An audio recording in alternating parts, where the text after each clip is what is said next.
Shalom. I want to begin the lesson off by giving all praise, honor, and glory to the Heavenly Father, Yahweh, Bahashem, Yahweh Shai, Bahashem, Rakaha Kodash. Double blessing and honor to the apostles and elders of Great Millstone who taught me this truth through the spirit and power of Yahweh, Bahashem, Yahweh Shai. Back here with another lesson through the spirit. Just want to come at y'all with some news, man. In the news. So I'm going to get this first copyright disclaimer under Section 107 of the Copyright Act 1976. Copyright disclaimer under Section 107 of the Copyright Act 1976. Allowance is made for fair use for purposes such as criticism, comment, research, news reporting, teaching, scholarship, and research. Fair use is a use permitted by copyright statute that might otherwise be infringing. Non-profit, educational, or personal use tips the balance in favor of fair use. Now, with that being said, I'm going to go to my video that I'm going to play. President Trump is threatening to invoke the Insurrection Act and deploy troops on American soil as judges move to block his effort to send the National Guard from red states into blue states against their will. Democratic leaders across the country are warning that America's headed for martial law. Trump has targeted Denver and Colorado with words, but has not moved to send red state troops here at this point.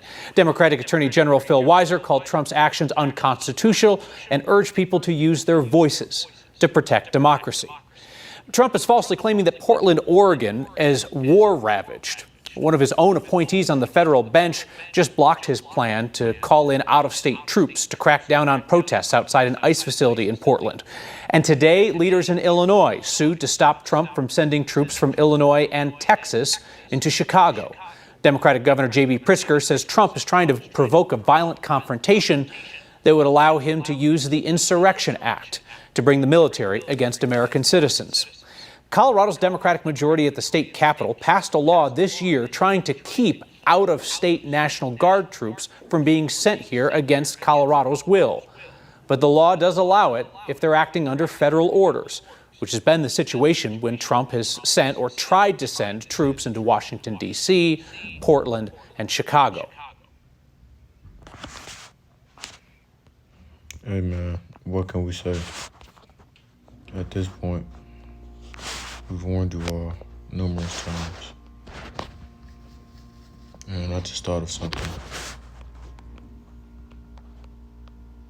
That DOD directive that they passed in October. No, that's not it. So like,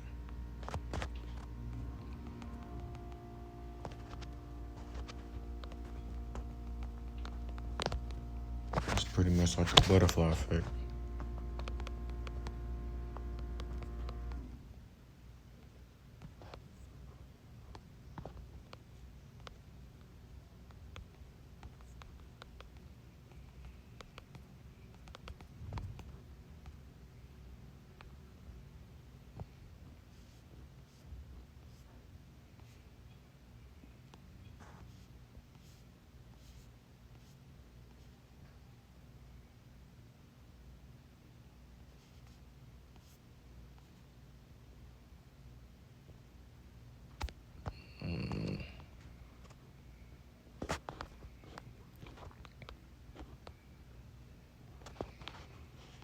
So like,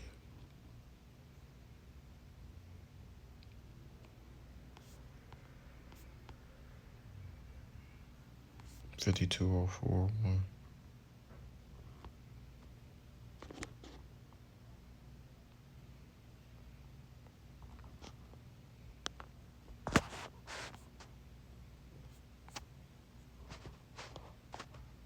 So like, bear with me one moment, Israel.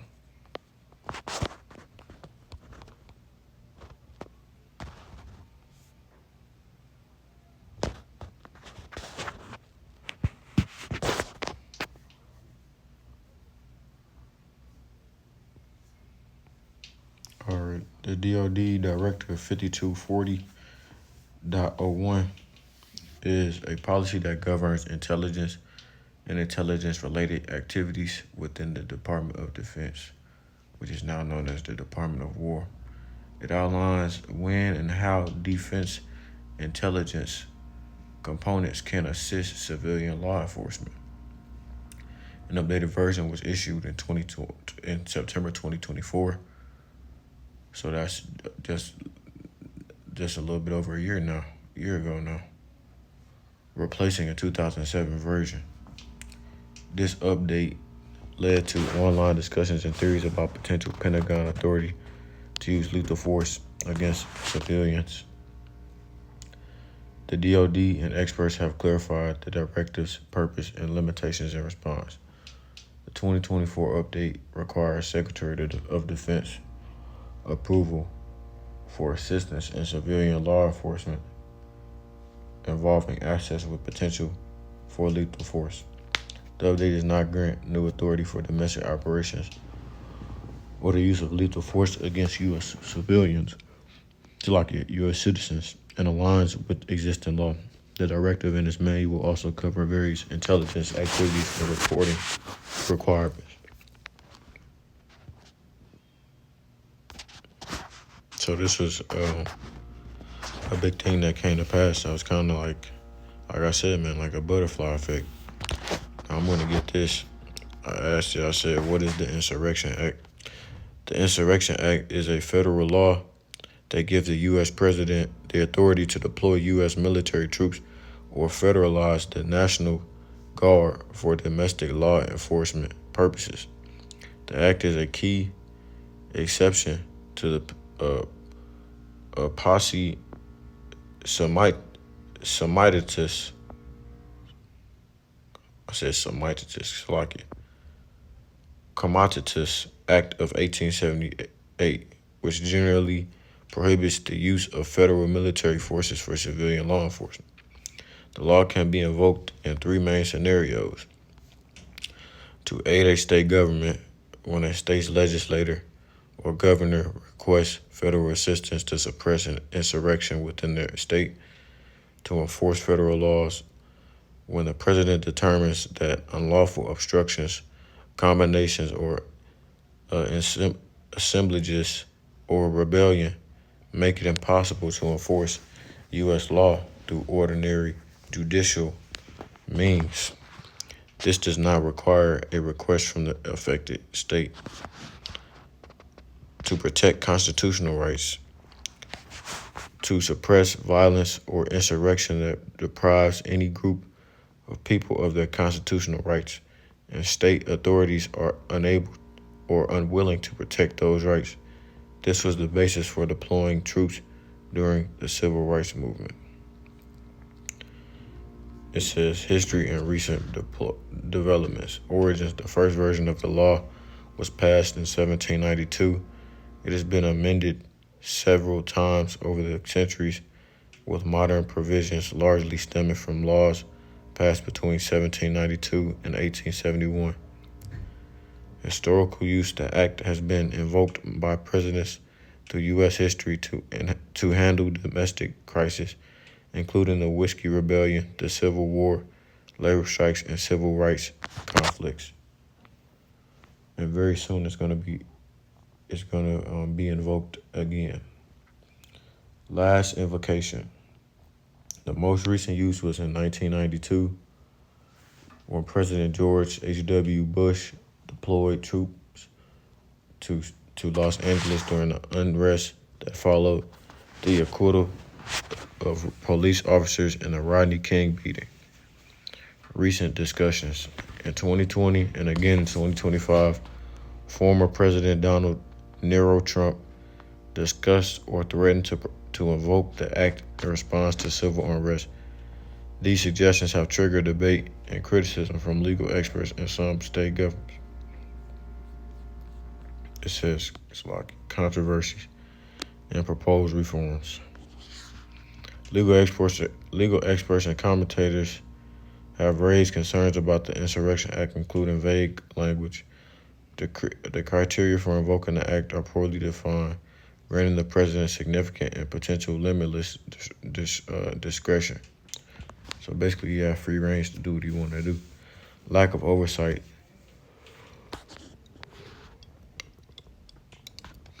There are few established mechanisms for congressional or judicial review, raising concerns about potential abuse. Erosion of norms. Critics argue that using the military for domestic law enforcement erodes the traditional separation between military and civilian authority. Some proposed reforms include establishing clearer and narrower criteria for deploying the military domestically, implementing stronger oversight and review procedures involving Congress and the courts, specifying what actions are and are not authorized under the Act. And we can see this implemented very soon, man. Very soon. I want to get this because it did talk about rebellion. And we know that in the scriptures it speaks on this stuff.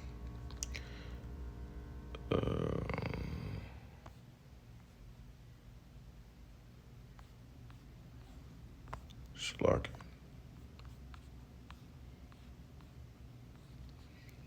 the book of 2nd Ezra.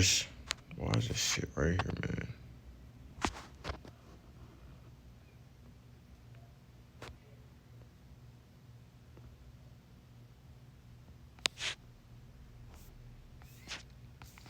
Alright, anyways. The book of 2nd Ezra, chapter 2. So like the book of 2nd Ezra, chapter 15 and verse 14. It says, "Woe to the world and them that dwell therein, for the sword and their destruction draweth nigh, and one people shall stand up to fight against another, and swords in their hands." Right, and if you go through and just search the web, you know what I'm saying, for videos, even then, they were showing videos of It is not accidental. Salaki, that's not the video I want to show. They were showing videos of what was going on over there in Chicago and whatnot. And basically the civil unrest, and it, in my opinion, it's not super bad, but they did have a lot of troops out there, and it did become violent apparently for what they saying. Verse 16, it says, "For there shall be sedition among men, and invading one another. They shall not regard their kings nor princes, and the course of their actions shall stand in their power." And it says, "A man shall desire to go into a city and shall not be able. For because of their pride, the city shall be troubled, the houses shall be destroyed, and men shall be afraid." And you know what that reminds me of? It reminds me of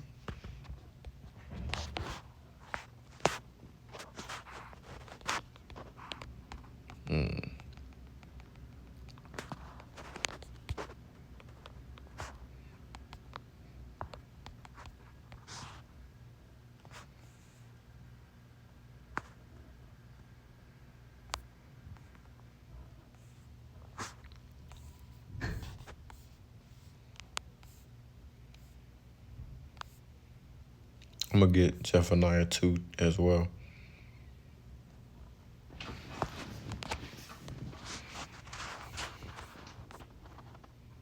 Judgment on the earth, it reads, the book of Isaiah chapter 24 and verse 3, it says, "The land shall be utterly emptied and utterly spoiled, for the Lord Yahweh hath spoken his word. The earth mourneth and fadeth away, the world languisheth and fadeth away. The haughty people of the earth do languish." Let's get that word.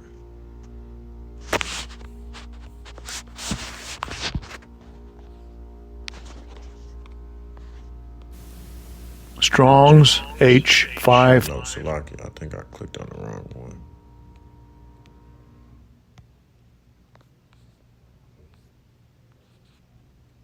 Oh, no, I didn't, Salaki.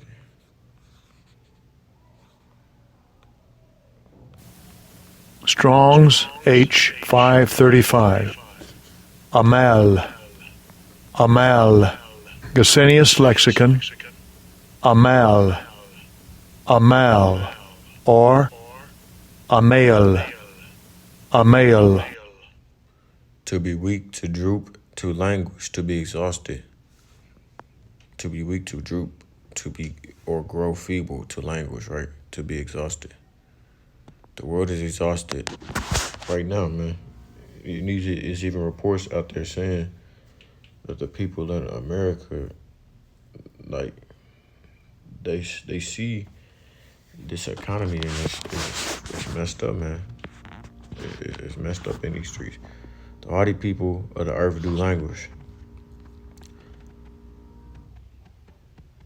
I'm gonna get my point. Jumping down to verse 9. They shall not drink wine with a song.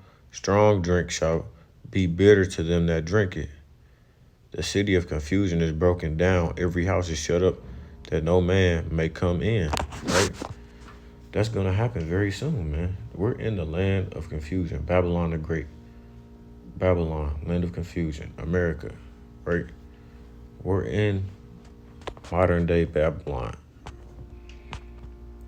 These cities are about to be empty, man. And why is that? Because of implementation of martial law, because of the dangers that are going to be out on the streets, and the cities are going to be waste, right? It says, verse 11, there is a crying for wine in the streets. All joy is darkened. The mirth of the land is gone.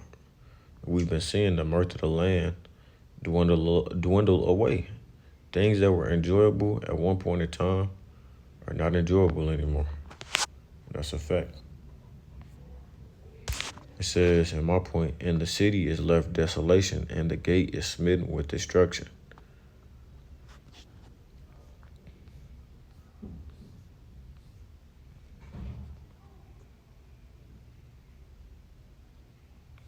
I guess I was going to get this. I'll get Zephaniah 2, but I'm going to go back. I'm going to go back to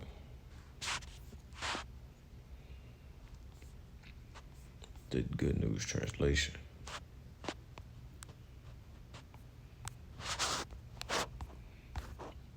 The book of 2nd Esdras 15.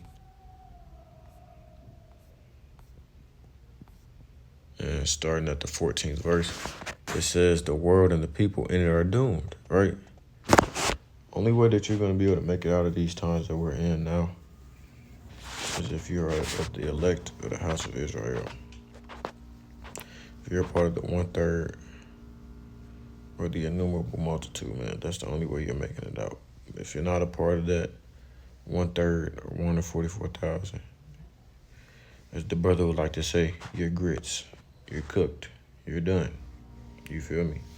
It's over with. It says, the world and the people in it are doomed. The war that will bring their destruction is very near. Nations will arm themselves and fight against other nations, right? There's so many nations that are going at it right now. The big dogs, China, America, Russia, Ukraine, you know what I'm saying, Iran, Israel, just to name a few, Venezuela. There's conflict going on everywhere, man. And there's some that I hadn't even named, right? There will be great political turmoil, with one group trying to overpower another and gain control while ignoring the legitimate government. There will no longer be free access to the cities because the struggle for power will bring destruction, terror, and total confusion wherever people live, right? Going back to the KJV, you know, that word sedition goes back to rebellion, revolting, right? Revolution. So the people are going to start rebelling against, you know what I'm saying, the government officials, higher ups, things of that nature. They just found a South African ambassador to France dead in a hotel, man, near a hotel last week. It just happened. Now, I'm not saying that was sedition among men, but that's a high-ranking official in the government, man. It says, they shall not regard their kings nor princes, and the course of their actions shall stand in their hand, in their power. So the man shall desire to go into a city and shall not be able to. And there's multiple reasons for that, you know. Checkpoints, right? If you're driving somewhere, you're trying to go from city to city, they're going to have checkpoints. where you have to check in with the military, give them a reason, you know what I'm saying, or they're going to send your ass back. They're going to send you back to where you came from. Another reason for that is martial law. You're going to be able to, like, again, checkpoints. Martial law, you're not going to be able to go into cities because the cities, they're going to be trying to, you know what I'm saying, uphold the cities like a fortress. No one can leave and no one can enter. You can't even come outside your house. And then another aspect of that is going to be just roads being completely blocked off or piled up with cars, so you can't travel. You can't travel on interstates because there's complete blockage on the roads. It says, for because of their pride, the city shall be destroyed. So like, for because of their pride, the city shall be troubled, the houses shall be destroyed, and men shall be afraid. Right? So like I was saying, man, I just want to get these two last points that I was searching up on the internet. And I asked what type of ruler was Nero, because myself as well as other brothers, we compare Donald Trump to Nero. It says, Nero was a ruler known for tyranny, decadence, and cruelty, but he also oversaw periods of economic growth and cultural dynamism in Rome. His legacy is complex, marked by ruthless acts like the murder of his mother and wives to gain and maintain power, but also by acts of compassion and popular measures like distributing grain and supporting the poor, which Donald Trump doesn't do shit like that. But tyrannical and ruthless, murderous acts. Nero ordered the murders of his stepbrother Britannicus and his mother Agrippina. Persecution of Israelites. He is notorious for instigating the first persecution of Israelites, torturing and killing them in horrific ways after blaming them for the Great Fire of Rome. And we see that same hatred for Jake as well in DJ right now. Manipulation of events. He reportedly manipulated games and sporting events to ensure his own victory, a sign of his ego and despotic nature, which we see that in Vegas nowadays as well. That's not necessarily Trump's fault, but you know, he is a billionaire business mogul, so he has his hands in stuff like that as well. Decadent and extravagant. Art and performance. He indulged in his passion for the arts, forcing people to listen to his singing and playing the lyre, even competing in public games where he would be declared the winner. The Golden House. He took advantage of the land cleared by the Great Fire of Rome to build his extravagant Domus Aurea, Golden House. And isn't that similar to what DJT, what they were trying to do in Gaza, right? This golden wealthy retreat for people to go and roam in, right? I did a lesson on that a while back as well, man. So we know that things are not a coincidence, you know what I'm saying? They happen for a reason. Complex and popular to some. Economic and cultural boom. Despite his reputation, Rome experienced economic prosperity and cultural innovation during his reign.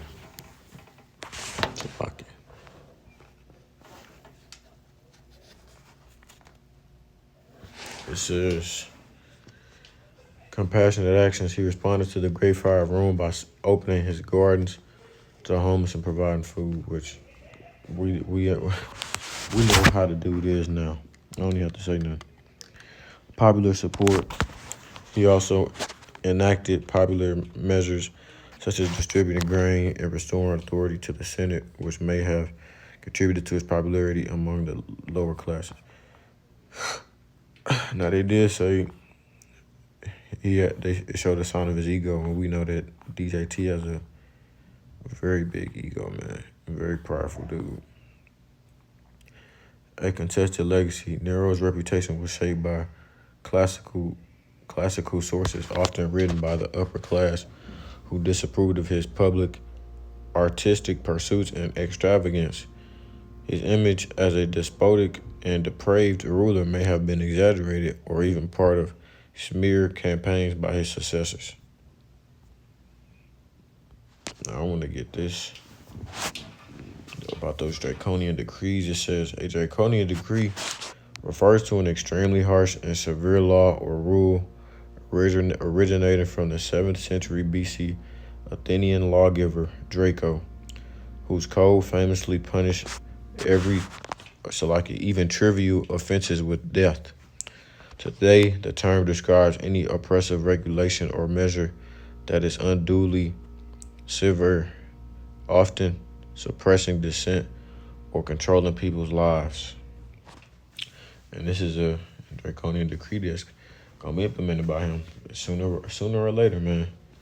Along with, beheadings, because they're gonna bring that back as well.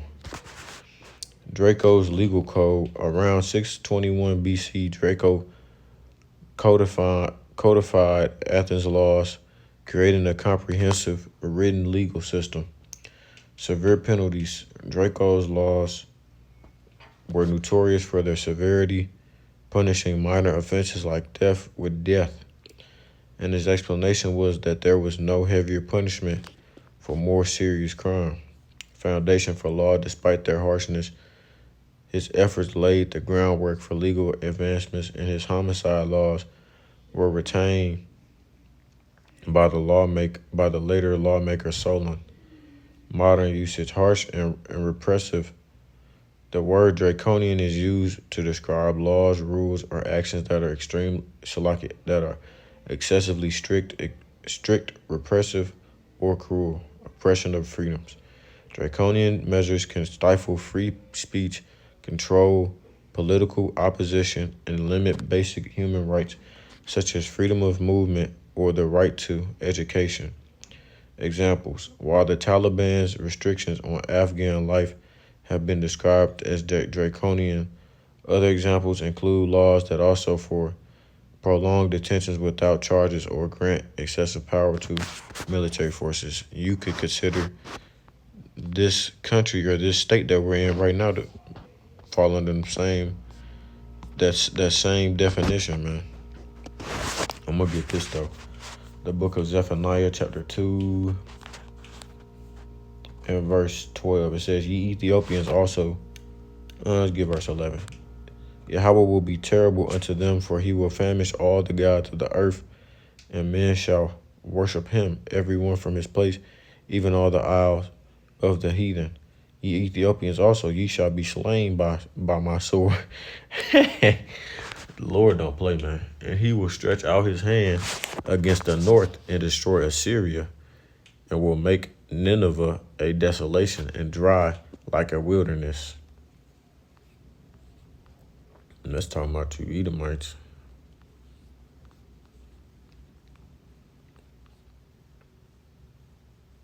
Capital of the ancient kingdom of Assyria, located on the east bank of the Tigris River, 550 miles from its mouth and 250 miles north of Babylon. Strong's H 5210. Nineveh. Abode of Nineveh. I want to say it, in some instances, America is compared to Assyria as well in the scriptures. And flocks shall lie down in the midst of her. Oh, yeah, it is talking about America. All the beasts of the nations, both the cormorant and the bittern, shall lodge in the upper lintels of it. Their voice shall sing in the windows. Desolation shall be in the thresholds, for he shall uncover the cedar work. This is the rejoicing city that dwelt carelessly, that said in her heart, I am, and there is none beside me. How will she become a desolation, a place for beasts to lie down in? Everyone that passes by her shall hiss and wag his hand. Right? That's going to be the state of America, man.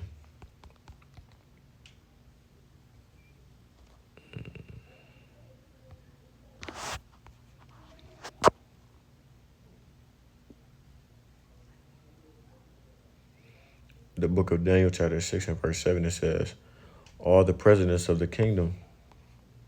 Well, let's get this. Then these presidents and princes assembled together to the king and said thus unto him, King Darius, live forever. All the presidents of the kingdom, the governors and the princes, the counselors and the captains, have consulted together to establish a royal statute and to make a firm decree that whosoever shall ask a petition of any god or man for 30 days, save of thee, O king, he shall be cast into the den of lions. Now, O king, establish the decree and sign the writing, that it be not changed according to the law of the Medes and Persians, which altereth not. Wherefore King Darius signed the writing and the decree. Now when Daniel knew that the writing was signed, he went into his house, and his windows being opened in his chamber toward Jerusalem, he kneeled upon his knees 3 times a day and prayed and gave thanks before his God, and as he did aforetime. And that's just an example of one of those draconian decrees, man. Because these people had other guys that they were worshiping. He wanted to kill them. He only wanted people to worship him. Until he figured out who he was messing with. He fucked around and found out. But this is only going to go on, man, till, you know what I'm saying, till the job is complete that the Lord have the wicked doing right now.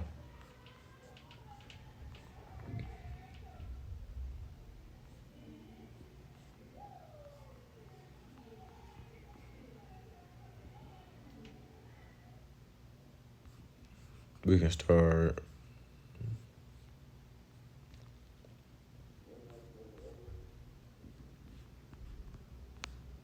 verse 34, Daniel 11 and 34. Now when they shall fall, they shall be hoping with a little help, but many shall cleave to them with flatteries. And some of them of understanding shall fall to try them and to purge and to make them white even to the time of the end, because it is yet for a time appointed. And the king shall do according to his will, and he shall exalt himself and magnify himself above every god, and shall speak marvelous things against the God of gods, and shall prosper till the indignation be accomplished, for that is determined shall be done. Neither shall he regard the God of his fathers, nor the desire of women, nor regard any God, for he shall magnify himself above all. Right? Little does he know, though, that the Most High ruleth in the kingdom of men. So he's going to bring forth these laws. He's just doing and playing his role, man, at this point in time. And Lord willing, he's going to deliver us our salvation. These things are coming to pass soon. Day by day, it's getting better and better when it comes to stuff going on in the news. So, Lord willing, we be up out of here soon, man. Baruch Shah, Baruch Shah, Baruch Shah. So with that, I'm going to close it off there. Call Allah, Yahweh, Bahashem, Yahushai, Bahashem, Kakurash. Double blessing and honor to the apostles and elders of Great Millstone who told me this truth through the spirit and power of Yahweh, Bahashem, Yahushai. And until next time, I say Shalom, Israel, Shalom. And as always, we're one day closer to the kingdom, man. Keep pushing, keep pushing, keep pushing. Shalom.